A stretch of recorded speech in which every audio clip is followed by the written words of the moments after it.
it was so devastating to him that he started to pray.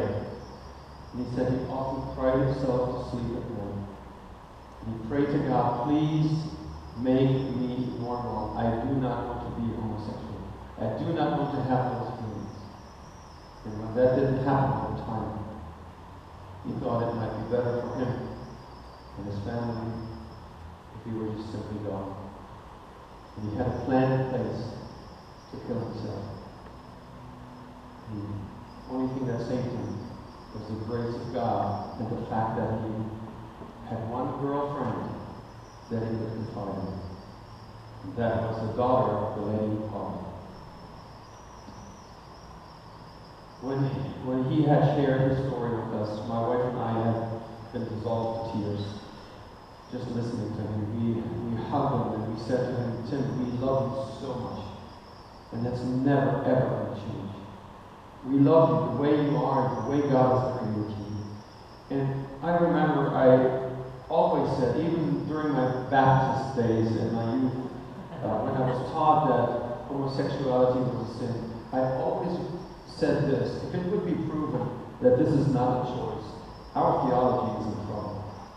And so to me, this was proof that my son did not choose to be homosexual. He didn't want to be homosexual. So I said to him, son, Tim, look, you are made in the image of God just like everybody else. Gay and all. Obviously, you did not choose this. This is the way God has created you. And it was hard for my son to accept himself, even after he came out. For a while, he would say things like, well, if that Exodus conversion program would really work, I would give it a shot. Or if there was a switch on my body, I would switch and be heterosexual. I would do it in an instant. Because in many ways, he was very traditional. He wanted the family and the children and the big house and the American dream and all the rest of it. And it took him many, many years to accept himself for who God had created him to be. A beautiful gay man. And so when Tim went off to college and when he fell in love with a fellow called Bobby and they had gone out together for a little over a year, I received a phone call in 2006. My son said to me, Dad, will you do our wedding? And without hesitation, I said to him, absolutely, son. It would be my honor and joy to do it. Because there was no way that I could have said no to my son. You know, there comes a time in every Christian's life when you have to walk the walk and not just talk the talk. And that was my moment. Because had I said no to my son, I would have not only negated all of those affirmations my wife and I would have given him. I would have actually pushed him just as much as this horrible doctrine, this horrible homophobic doctrine we have in the Book of Discipline. I would have pushed him right along with that. There was no way I could have done it. And there was no way that I wanted to, because it truly was an honor for me to be asked. And it was a joy for me to think about doing this wedding. But I hung out with my son, and that's when I was thinking, uh-oh, what does this mean for me as a United Methodist minister? And I started to pray, and I started to talk with my wife and my friends and other people. And I came to the conclusion that I was going to do this wedding, and I was going to inform my bishop and the district superintendent about it, even though it could mean that I'd be fired. I never even thought back then that there could be a trial and all that. I just thought they would just simply fire me. So I put it in writing to my bishop and the district superintendent. And for the next days and weeks, I really lived on the edge. Every moment I expected a phone call or at least an email or something where I was going to be summoned to the bishop's office, but nothing happened. So when the time came for the wedding on April 28th, 2007, I thought, well, maybe they're on board with it. And there's a lot of truth to that, because later on I found out that my district superintendent actually is, in his heart of hearts, on board with it. It's just that he could not officially take that stance. So the day came and we had this beautiful, beautiful ceremony, 300 miles away from my local church, which is in Pennsylvania, I live in Pennsylvania. We had it in Massachusetts, in a restaurant, beautiful restaurant that was overlooking the harbor.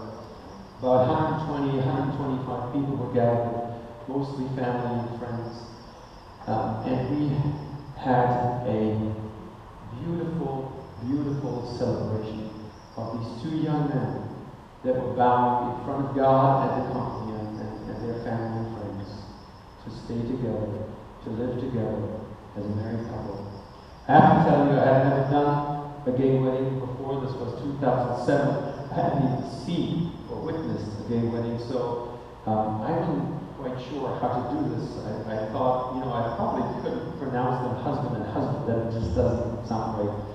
So I checked the United Methodist Book of Worship and couldn't really find anything there that would help me. Yeah, even not.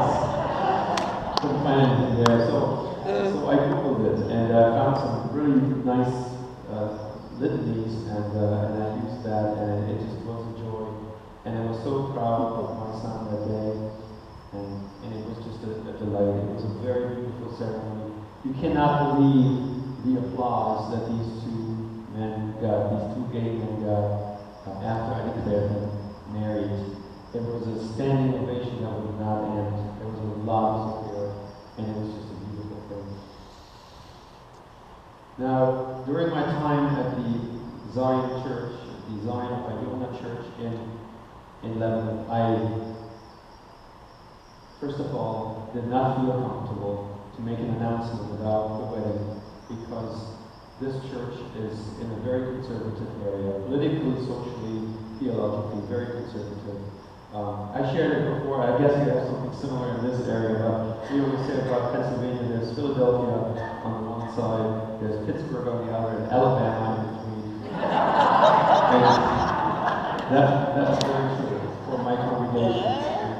I really wanted to make that announcement because I think every parent in the world wants to make that announcement, a wedding announcement about their son or daughter. But I felt if I did that, it would bring so much controversy into the congregation that my ministry would be over instantly there. So I decided, while I couldn't speak out the way I really wanted to, I was going to teach in very subtle ways, which I did. It was pretty much known in the community in my church that I had 3 gay children, and so we attracted a lot of people from the community, LGBT folks, parents with LGBT children, and the message I preached primarily was about inclusiveness, of God's unconditional love for her, but that we're all God's beloved children, about God's grace and forgiveness. And it actually became a point of contention with some of the more conservative folks in my congregation. There was a group of about 20, 25 people that had subscribed to the Good News magazine. They were very much associated with this very conservative movement, primarily because one former minister was actually also a member of the Good News movement. They did not like what they witnessed at the church.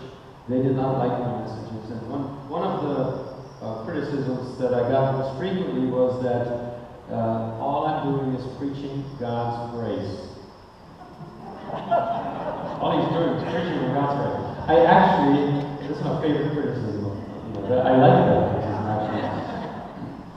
But seriously, these folks asked me to preach on God's judgment day, and how God will judge the sins of the people.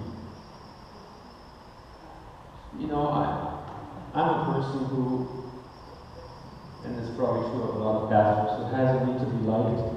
So I tried my darn best, I really did, to preach a hellfire and brimstone sermon. I tried it several times, but somehow I just ended up on the grace of God again and forgiveness. And And I'm here to say I make a lousy hellfire and brimstone preacher. But I tried. I really tried. Beautiful things were happening in our congregation. I remember, especially in our contemporary service, which I had started about 3 years being into the ministry there, which attracted a lot of folks from the community, good diversity of folks. But there were also some conservative people in that service as well. I remember one thing that happened there was that one openly lesbian couple in particular really made such a difference. I remember how Kathy came home and came to the service for the first time after being in the hospital for about 6 weeks. She had suffered a stroke, and she came to church on her first Sunday, and it was so important for her to take communion. I have never seen this before, but she had, because of the stroke, she had to actually tell herself to take a step. So it looked like this. She would actually literally have to say step, and that's when her legs, her brain processed the command when she could take a step. So she made it all the way to the front of the altar, saying step, step, all the way down. And when she took communion by intinction, there were tears streaming down her face. And there was one conservative lady in particular who saw this whole thing. And I saw her losing it, and she was in tears. And I had a talk with her afterwards, and she said to me, I will never, ever judge any gay person in my life again, because I have not seen this much faith in anybody. Kathy single-handedly converted this conservative Christian. When we took in, it was actually the same couple. Our first openly lesbian couple we took into membership of the church in the fall of 2012. And I always make all my new members attend both services. It was a joyful day, and it was amazing to see them join the church in church membership in Lebanon, Pennsylvania. It was a remarkable day for most of us, but this group I talked about, this conservative group, really didn't like that. And it became the event that really led to an unraveling that eventually led to the complaint that was filed against them. The complaint was filed just 26 days before the statute of limitations would kick in, and I would put it clear. At that point, I have to admit, I wasn't even thinking about getting in trouble over something I did almost 6 years ago. And my first reaction when my district superintendent called and said that a complaint had been filed and I would get a copy of it in the mail, I was devastated. And my wife was devastated because we knew that this beautiful, private family event, this wedding, would now be criticized publicly in our church and the community. And we felt terrible about that. And sure enough, this event, once it became publicly known to my congregation, caused so much damage to the ministry we had built for 11 years in this church. It went through the entire congregation. It went through families and it went through friendships. I remember one family that had celebrated Thanksgiving together for decades. I mean, I'm talking about a large extended family that had all gotten together. It was a family tradition. They did not celebrate Thanksgiving together that year because the split went right through that family as well. It was a horrendous experience, and it was actually the worst part of it all, was to see, this division and this split to occur in my local congregation. Was much worse than the actual trial. It was so painful to see how now between my supporters and my opponents there was a war going on. There were so many everything's exchanged. I tried to make peace as much as I could, to no avail. By the time we got to the trial, it was such an obvious and sad statement that my supporters were all sitting behind me, behind my table in the courtroom, and my opponents were sitting on the other side. There were witnesses lined up against me from my opponents and witnesses for me from my supporters at the church. It was so sad. It was for the whole world to see that this church, Zion of Ayala, had totally split in half. I want you to invite all of you tonight to sort of experience this church trial. You know, I never knew what a church trial was actually. First time I heard that I was going to be facing a church trial, I was envisioning like the Salem witch trials. You know, I thought, is it going to be like that? But actually, it was more like a civil court trial. So I want you to picture this at the head of the room, which was actually a gymnasium. They converted the gymnasium into a makeshift courtroom, and it was a gymnasium of a United Methodist camp, a camp that my children had attended at some point in the past. So there was this table, and there was Bishop Gwynn, who was appointed to be the judge over this trial, along with the secretary and his stenographer and his lawyer sat on this side. And then there was a jury of 13 United Methodist ministers sitting over to this part of the room. They were all United Methodist ministers because, you know, it was a jury of my peers. And then straight ahead, on the left side of Bishop Gwynn, was the table for the prosecutor, the counsel for the church, along with the complainant and their lawyers. And then my table, the defense's table, was right over here to the bishop's right. And then behind all of us was an audience of about 150 people. One of the first things I noticed as I walked in was that most of the people in the courtroom were supporters, and I could tell because they were wearing rainbow-colored stoles. In fact, there were so many supporters that some of them had to sit on the other side of the room, and it was really great.